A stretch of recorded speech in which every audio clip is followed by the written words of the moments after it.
Honorable Governor, Ministers, High Commissioner, Consul General, Mayor, friends, colleagues, ladies, gentlemen.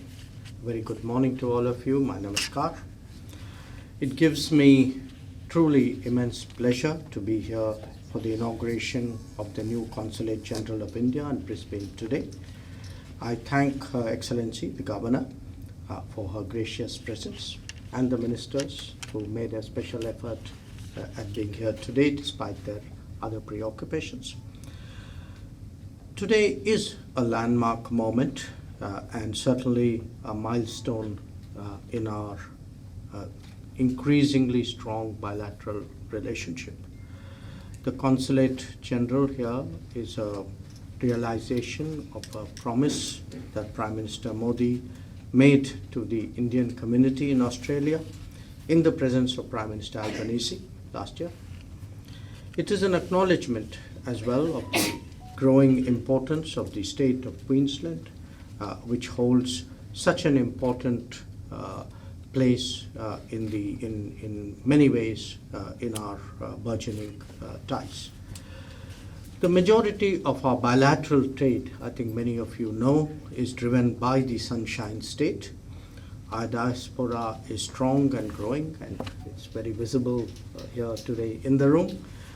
I was privileged yesterday to meet some of you at the University of Queensland, and certainly it was an occasion to highlight how Indian students today are present in educational institutions in Australia broadly and Queensland specifically. Now, I'm very sure that the Consul General and her team will serve the growing diaspora and students well. They will promote ties in economy, in education and research. And with the new consulate, I also want to tell the Indian community and people of Indian origin resident in Australia that your consular needs would be addressed in a timely manner and with much greater convenience. And again, like the Honourable Governor, I take the opportunity to thank our Honorary Consul earlier for her long-standing services.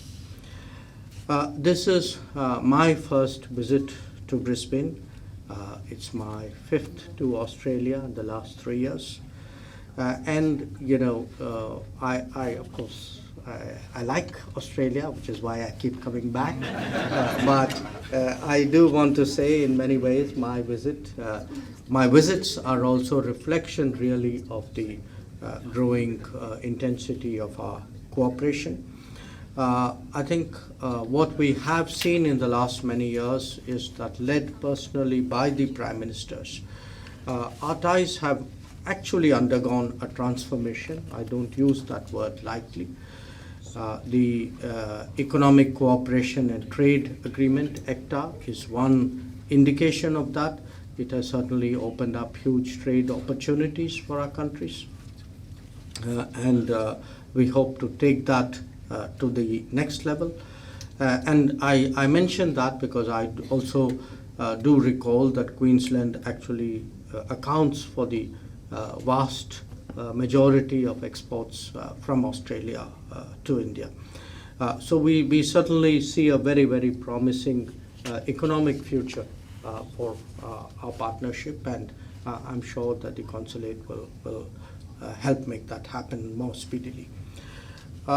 People-to-people bonds, of course, are the driving force of our comprehensive strategic partnership.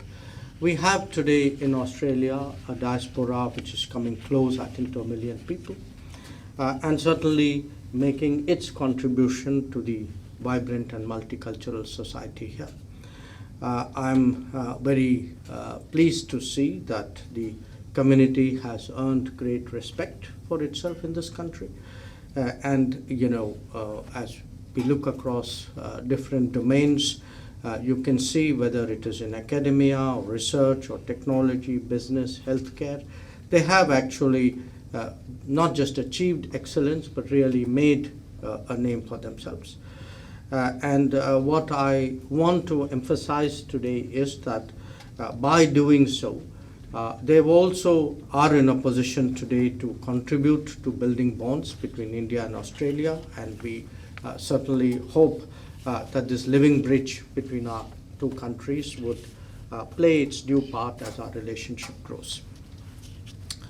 Having said that, I do make the point that, it's as part of the multicultural identity of this country.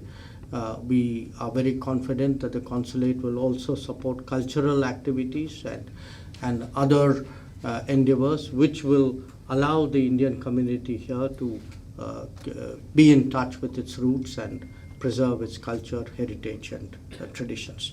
So let me conclude by thanking you all for joining us today. I particularly thank the leadership of the state of Queensland, the Governor General, the ministers, other dignitaries present. And I can see from my very brief stay that the Consul General would be received with great warmth and will be extended the fullest support to realize her mission. And I thank you in advance